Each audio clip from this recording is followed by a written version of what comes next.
Olá, meus amigos do canal Videira Verdadeira. Estava com saudade já. Muito obrigado pelo carinho, pelos seus comentários tão bonitos. Hoje eu vou falar de um assunto interessantíssimo. Como que você faz para escolher uma pessoa para se casar? E eu estou falando isso pelo seguinte. Eu recebi 2 missionários em casa, eu tinha acabado de dar um discurso e eles achavam que eu era uma pessoa muito sábia. Então eu falei, puxa vida, eu vou escrever um livro com a minha grande sabedoria. E até falei, esse livro vai ter umas 300 páginas, todas em branco. Então vamos lá. Mas eles me perguntaram isso e eu fiquei pensando, né, com base nas escrituras, com base nos meus quase 50 anos de observação disso dentro da igreja, como é que a gente faz para selecionar uma pessoa para se casar? Eu achei esse assunto muito importante, porque tem muitos jovens que não conseguem achar uma pessoa para se casar, tem muitos jovens que conseguem, mas acham uma pessoa que o casamento acaba se tornando uma tragédia. Como é que a gente faz para evitar isso? Tem uma série de pequenos conselhos que são muito úteis. A primeira questão, irmãos, é matemática. Você pode achar o que a matemática tem a ver com isso? Bom, a matemática tem a ver com tudo, né? Diz que a matemática é a ciência dos deuses. Vamos admitir que a gente quer uma pessoa rica, bonita e inteligente, tá? Então, vamos colocar esses 3 critérios. Eu não estou dizendo que esses são os critérios mais importantes, longe disso, mas enfim. Vamos supor que eu quero uma moça rica, bonita e inteligente. Então, vamos lá. São 3 coisas que não estão relacionadas. Ou seja, uma pessoa pode ser rica e ser feia, pode ser bonita e ser pobre, e inteligente ou não inteligente. Enfim, são 3 fatores não relacionados. Então, a gente tem que multiplicar isso que diz a estatística, tá? Então, se eu tenho 1 a cada 100 pessoas é rica e 1 a cada 100 pessoas é muito bonita, então, para ter uma pessoa rica e muito bonita, eu tenho que multiplicar 100 por 100, que vai dar 10 mil. Então, quer dizer, uma pessoa muito rica e muito bonita é 1 a cada 10 mil pessoas. E se eu quiser inteligente, e vamos considerar também que seja de 1 para 100, tá? Não tem rigor estatístico, isso é só uma simulação. Então eu quero que seja rica, bonita e também muito inteligente, aí eu multiplico por 100 de novo. Isso vai dar 1 milhão de pessoas. Então, para cada 1 milhão de pessoas, eu vou achar uma pessoa para mim. Agora, eu tenho que achar uma pessoa na mesma faixa etária, nas proximidades, não sei o que lá. Então eu tenho que multiplicar por 1000 para poder achar, porque eu não tenho acesso a todas as pessoas do mundo. Hipoteticamente, multiplicaria por 1000. Então não é 1 milhão, é 1 em 1 bilhão de pessoas. Eu nunca vou achar essa pessoa. Nunca vou achar. E pior, o dia que eu achar, eu também tenho de ser essa pessoa. Né? Eu olhando para o espelho, agora para a câmera, eu não sou entre as pessoas mais bonitas que o mundo já viu. Eu tenho ciência disso. Eu prefiro ter essa ciência do que ficar me enganando. Eu também não sou tão rico. Né? Eu também não sou tão inteligente. Então eu já estaria desclassificado. Agora, se eu não estou qualificado, como que eu vou querer achar uma moça para mim? Eu lembro de um bispo que ele falou para mim assim, o rapaz ele não conseguia se casar, mas ele queria achar uma moça como Sara. Só que ele não era um Abraão. Ora, se você quer achar uma moça como Sara, primeiro você tem que ser alguém como Abraão. Então, como é que a gente faz? Por exemplo, então quer dizer que eu sou obrigado a pegar uma pessoa que não é bonita, que não entende? Não. Significa que você tem que colocar as coisas na ordem de prioridade. Você tem que abrir mão de alguma coisa. Tá? A vida é uma questão de escolhas. Por exemplo, se você vai escolher um lugar para morar, você pode escolher morar no campo, na montanha, ou você pode escolher morar na praia. Agora, se você escolher morar na montanha, você não vai morar na praia, porque não tem praia no alto da montanha. Se você quiser escolher um lugar que você possa esquiar, que tenha neve, não dá para ir na praia num lugar que neva. Então você tem que escolher uma coisa em detrimento de outra. Tá? Então, Vamos ver quais as coisas que são importantes para a gente se casar. E de fato, irmãos, eu vou ponderar uma coisa. Eu olho os jovens da igreja, eu vejo jovens tão bons, e aí eu faço o seguinte, falo, olha, talvez quando você olha uma congregação de jovens bons, muitas vezes eu falo, olha, uma boa parte deles daria um bom marido, uma boa parte daquelas moças daria uma boa esposa. Então talvez a questão seja quem não escolher também, né? Quem que a gente não deve escolher? Então eu selecionei algumas coisas, algumas características de pessoas que não devem ser escolhidas para você se casar. Então vamos pegar alguma dessas coisas.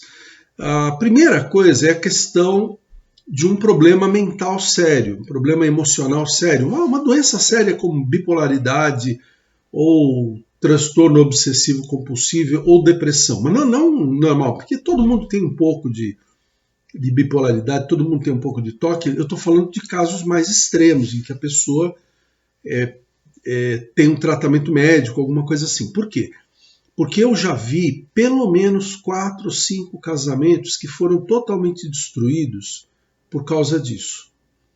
A pessoa se casou, e isso aconteceu tanto de homens que se casaram com mulheres que tinham esse problema, como mulheres que se casaram com homens que têm esse problema. E aí o que aconteceu? Esse problema destruiu o casamento. E foi uma coisa muito triste, prejudicou os filhos e tudo.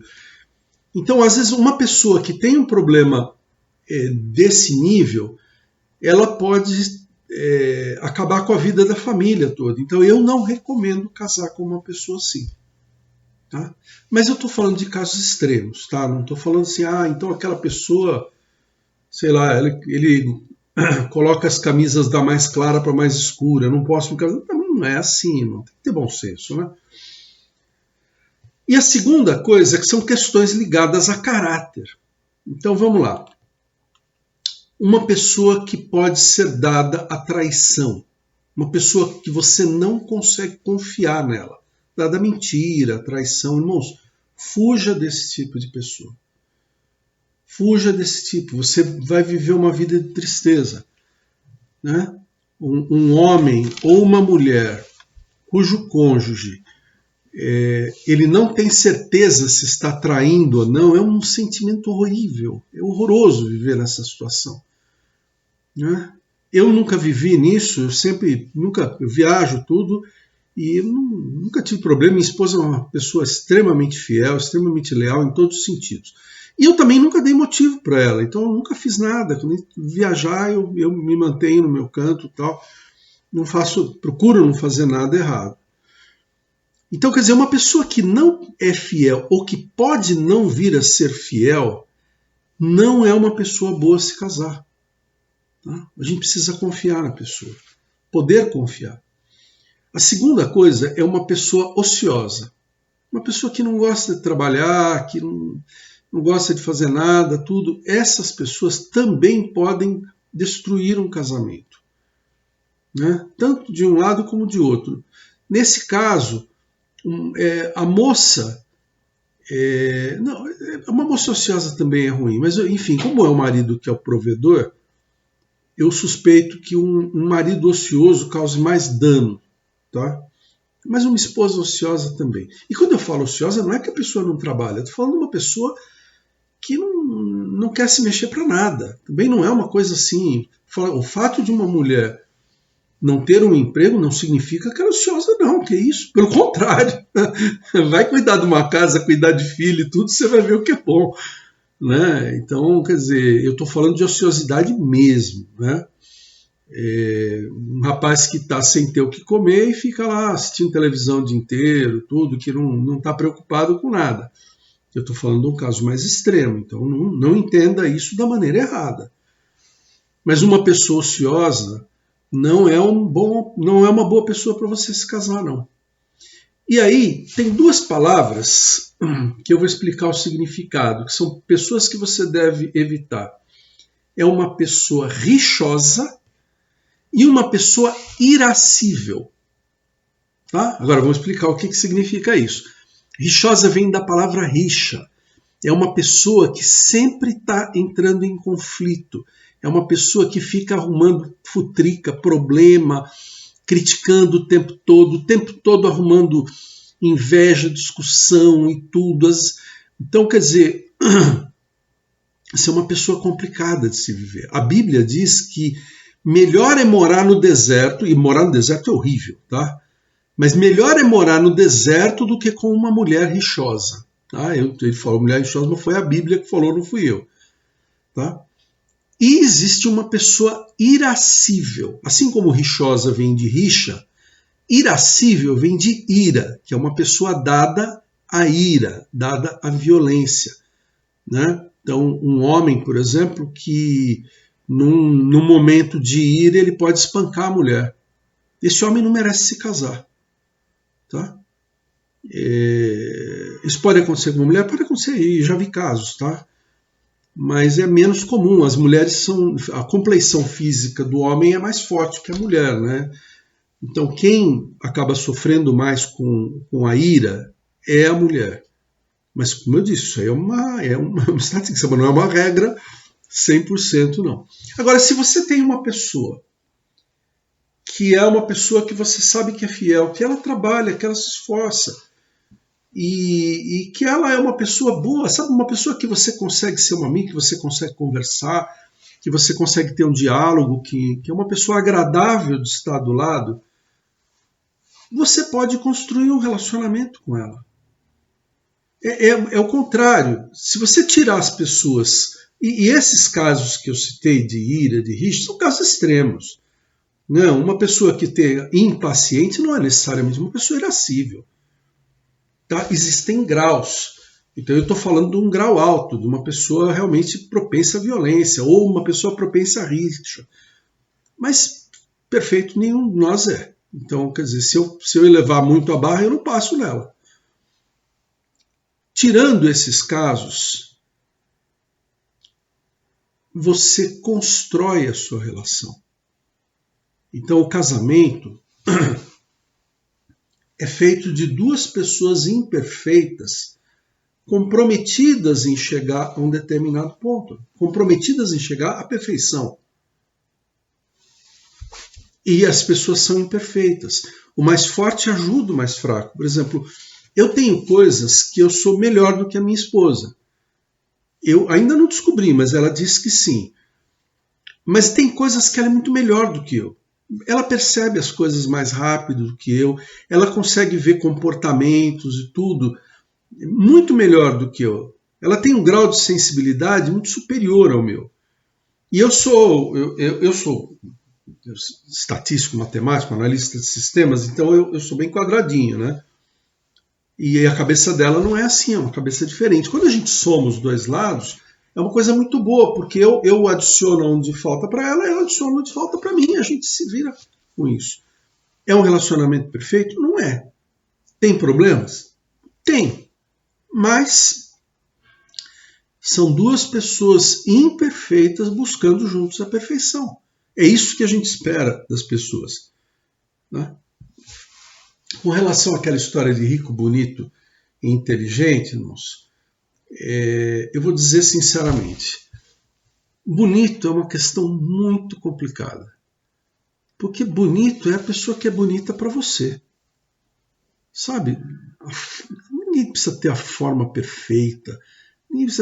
Nós temos defeitos. Então, procure uma pessoa que seja bonita para você. E elogie sempre a beleza daquela pessoa. E ela vai se tornar mais bonita. Porque boa parte da beleza física vem do sentimento emocional. Né? Eu vi pessoas, depois que se analisa a vida da pessoa durante 30 anos, você vê uma pessoa acabada. Você chega aos 60 anos, ela está acabada. Tal. E você vê outra que está inteiraça. Né? Qual que é a diferença entre uma e outra? São genes? É a natureza? Não, não necessariamente.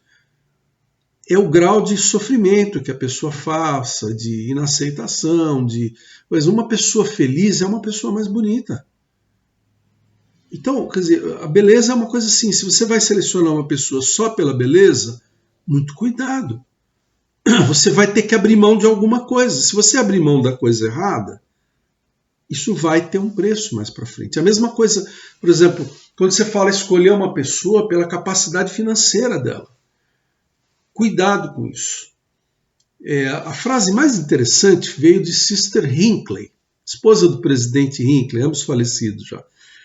E ele, quando foi cortejar a jovem irmã Hinckley, ele falou para ela o seguinte, falou, olha, eu vou ser sincero com você, tudo que eu tenho na vida são $150.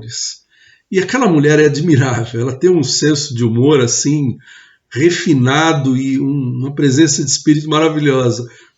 Diz que ela falou para ele assim, que bom, como Deus é bom comigo, porque tudo que eu pedi para ele era um jovem digno e bom.